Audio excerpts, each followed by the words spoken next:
Mining asteroids might seem like the stuff of science fiction, but there are companies and a few governments already working hard to make it real. This should not be surprising compared with the breathtaking bridges that engineers build on Earth. Asteroid mining is a simple, small-scale operation requiring only modest technological advances. If anything is lacking, it is the imagination to see how plausible it has become.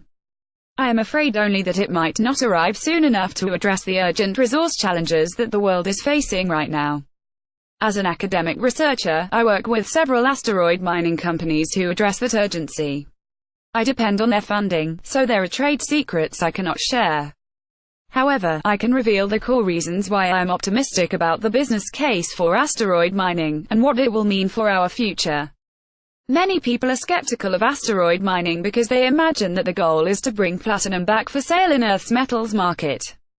Reporters repeatedly cite an irresistible statistic that the platinum in an asteroid can be worth trillions of US dollars, but anyone with an understanding of economics realizes that bringing home a huge stash of precious metal would crash the market, reducing the valuation of the asteroid.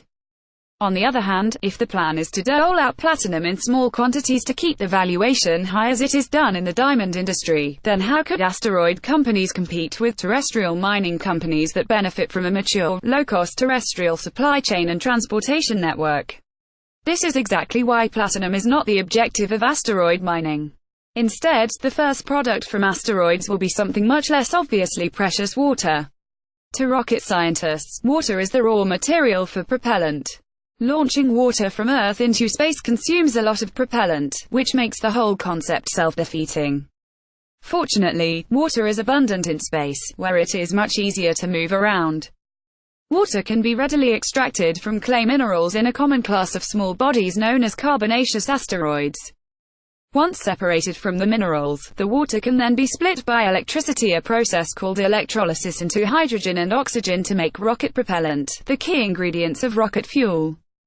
Using rocket propellant produced in space will reduce the cost of doing everything else in space, initiating a virtuous cycle for the off-Earth supply chain and transportation network.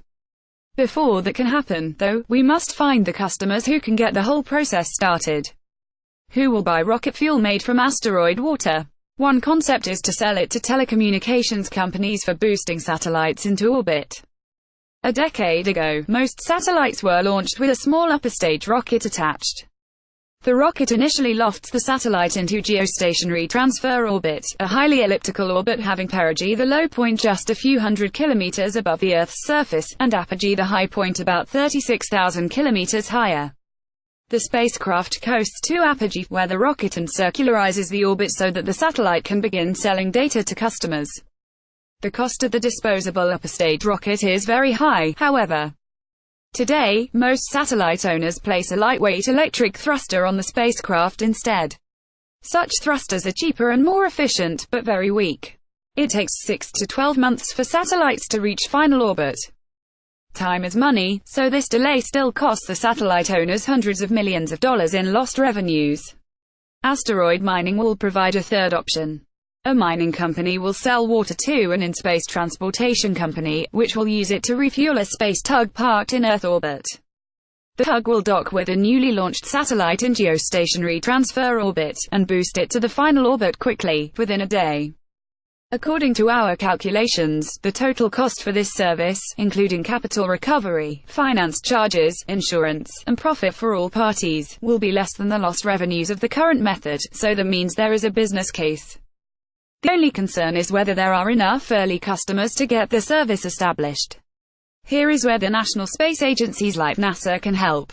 If they develop an in-space refueling depot to lower their costs for exploring the Moon or Mars, and if they give out commercial contracts for some of this space water, they will lower the capital investment and risk for the new mining companies.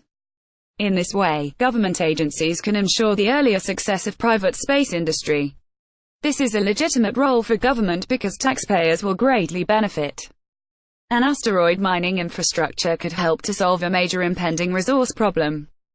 Within a decade or two, the current system of satellites and fiber optics will not be able to keep up with the demand for wireless and internet data.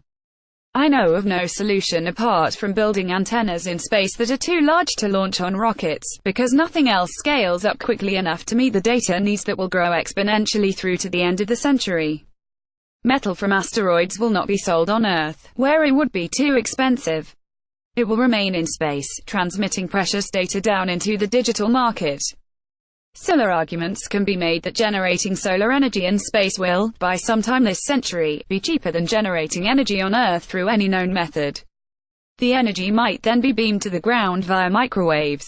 Moving most of the energy sector into space will unburden the planet of the environmental impacts of energy generation, along with the entire supply chain that supports it. Even wind and solar disrupt large areas of land. Off-planet energy generation could eliminate only a quarter of the human industrial footprint by 2100, by some estimates. This does not even take into account the exponentially growing energy footprint of computer manufacturing and operation, which is terrifying from an environmental perspective. Note that none of these ideas involves bringing asteroid materials back for sale on Earth. The real value of space-based mining will be to create a space-based industry that benefits all of us. The primary import from space will be massless photons carrying data and energy. The important point our government leaders should understand is that investing in space mining is a safe bet on our future, one of the safest they can make. NASA and the other space agencies will get more science and exploration, plus greater geopolitical presence, for less cost than their current way of doing business. Saving the Earth and improving our quality of life might simply be side effects we get for free. This article was originally published by Eon, a digital magazine for ideas and culture. Follow them on Twitter at @EonMag.